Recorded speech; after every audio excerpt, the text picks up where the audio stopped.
Warning, spoilers ahead. Today, I'm going to recap a Korean action movie released in 2021, called Hostage, Missing Celebrity. There was an abduction case that recently happened in Seoul.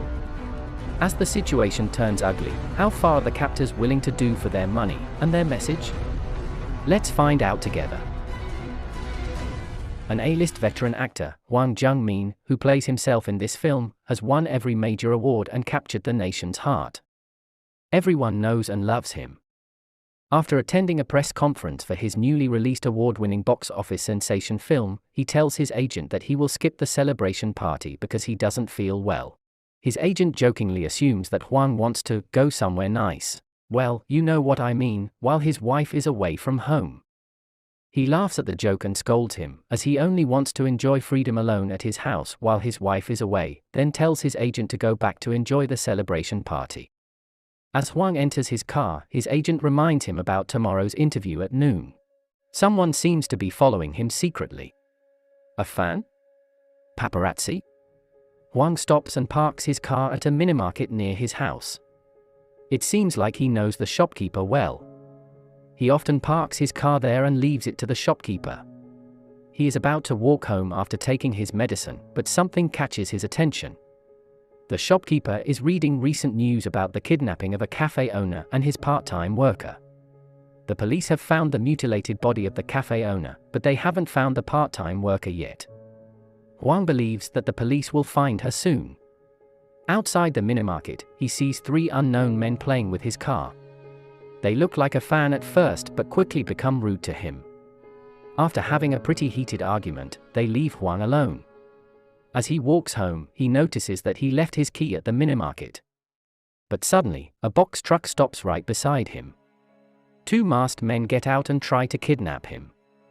He struggles to fight back and fails. Who are they? And what will happen to Hwang?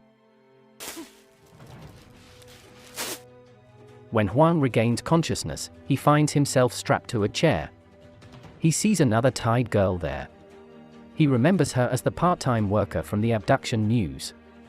The kidnappers play with him as it is not often getting a famous megastar as a hostage. It turns out there are 5 kidnappers, including the 3 men who harassed him at the parking lot earlier. Their leader is Choi Ki-won, a psychopathic maniac. Choi shows him the video of when they killed the cafe owner because he couldn't get them the money they asked for. When they are about to kill the girl, Hwang stops them and tells them that he is willing to pay for her too. He offers them $500,000 for them both. Choi becomes furious because he knows that Hwang has more money than that.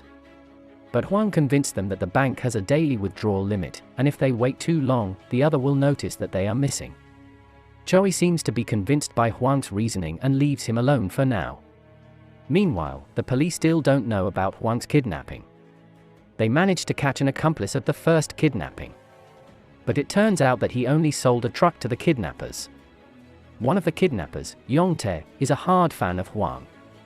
He is a bit mentally challenged. Suddenly, Yeon Dong-hoon and the other kidnapper enter the room. He asks Hwang about his OTP card to wire the money. Hwang tells them that he left it at his house and tells them to go there.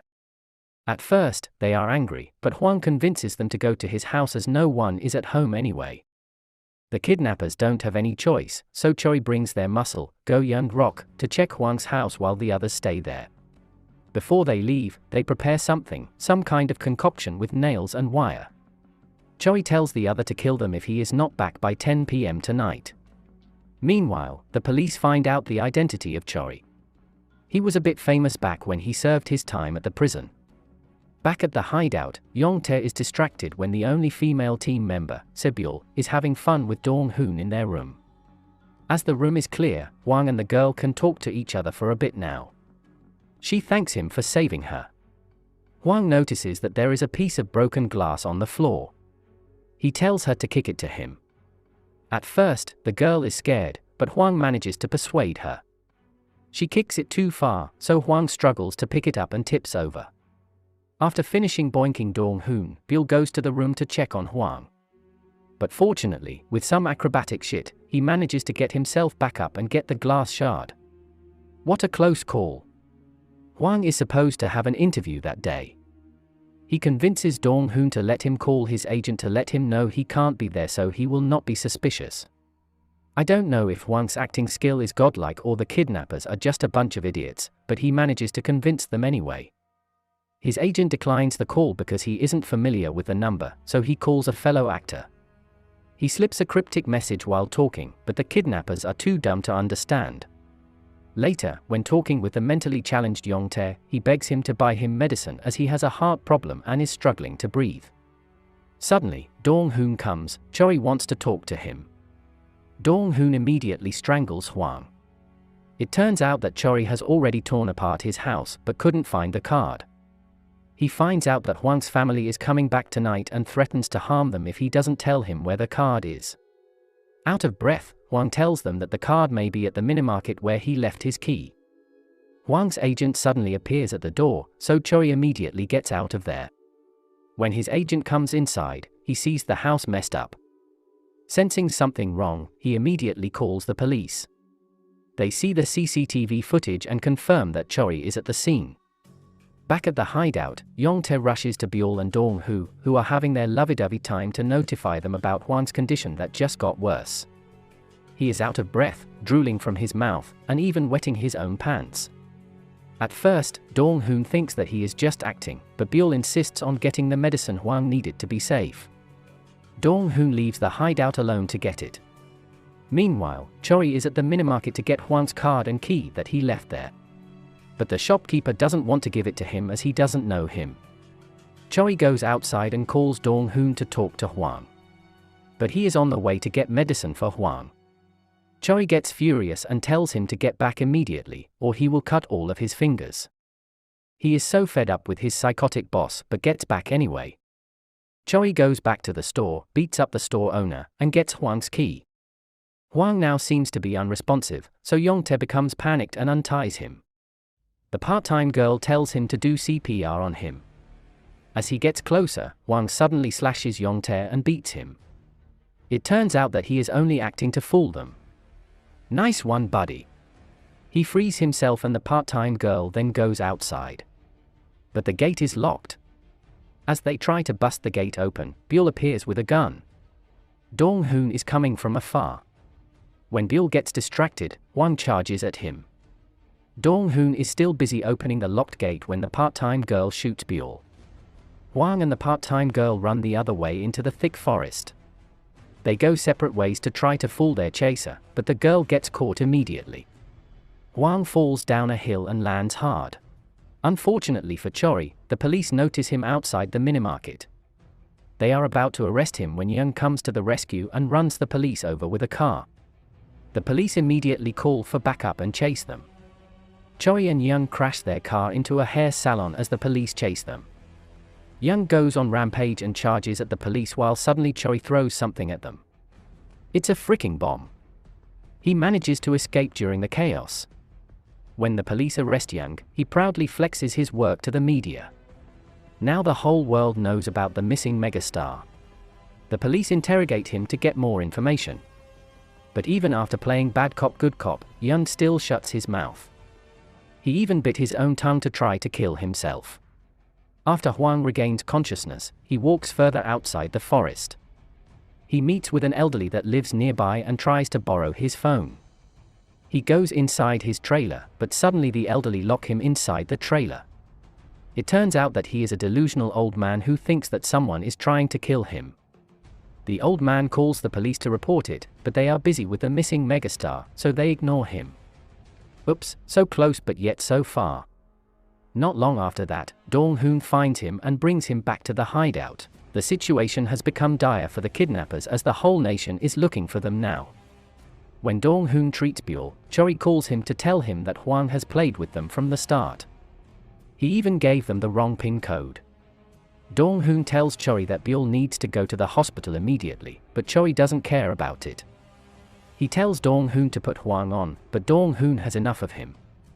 Choi keeps changing the deal and even hasn't given them the cut from the cafe owner's money. So Dong-hoon is off the deal and threatens to kill them all if he doesn't get the money soon. Choi then calls Yong-tae, who is in a panic because of the situation. He gives the phone to Hwang.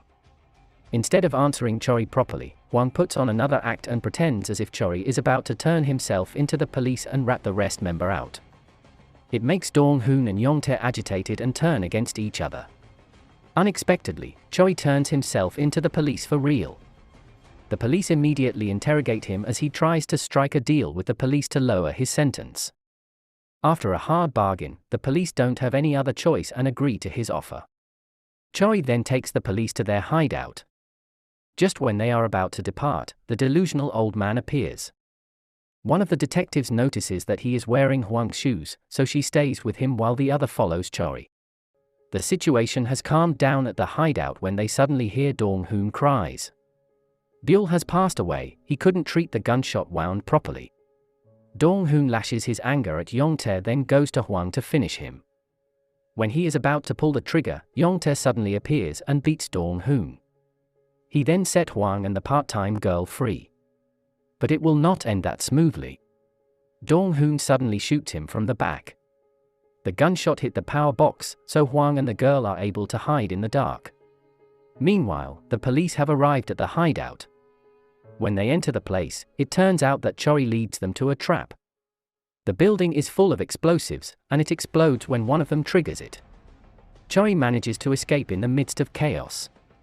But fortunately, the detective that leaves behind gets the correct address from the delusional old man. They arrive at the right time when Dong-hoon manages to find Hwang in the dark. They have a little standoff but have to let Dong-hoon and Hwang go. As Hwang and Dong-hoon leave in a car, Choi comes and holds them. He manages to kill Dong-hoon, but Hwang manages to hit him before he shoots again. Hwang then goes outside and helps the police fight Choi.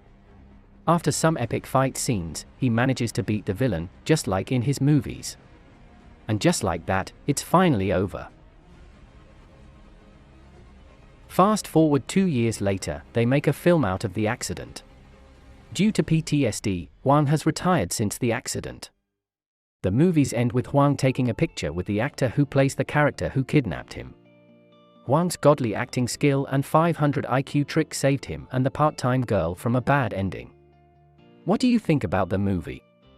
Let us know what you think in the comment section. Don't forget to subscribe and like the video. Thank you for watching, and as always, see you next time.